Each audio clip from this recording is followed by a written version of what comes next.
I'm Matt Bichard with REIT.com. Joining me for this episode of CEO Spotlight is Dave Stockert, President and CEO of Post Properties.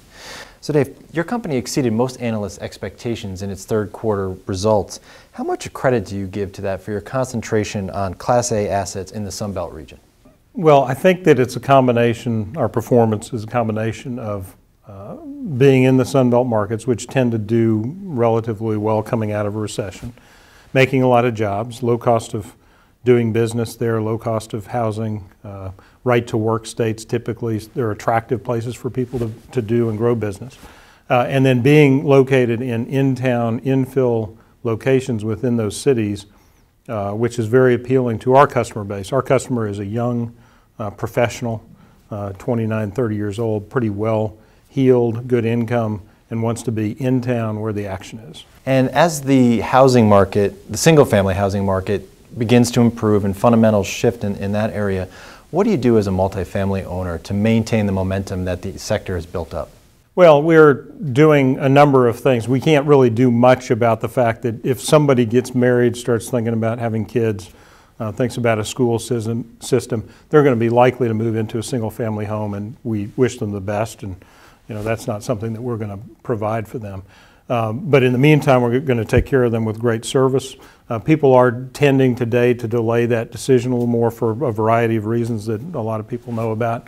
But in terms of what we do with our company to be ready for different parts of the housing cycle, one is pay close attention to the balance sheet and make sure we're strong in that way. Today, we're still early in the new delivery cycle of housing generally, so we've been fairly early with the development pipeline.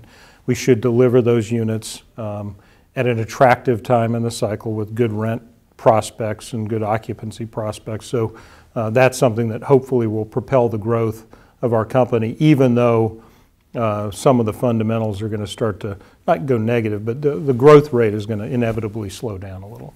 Being behind the curve on the condominium conversion was an issue for many apartment owners when the last crisis hit. Are there any issues along those lines, be it development or something else, that you see could pose a similar threat?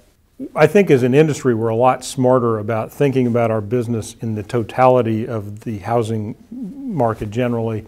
I don't really see a big something like that out there on the horizon yet. There is more development of multifamily apartments. It's the hot sector.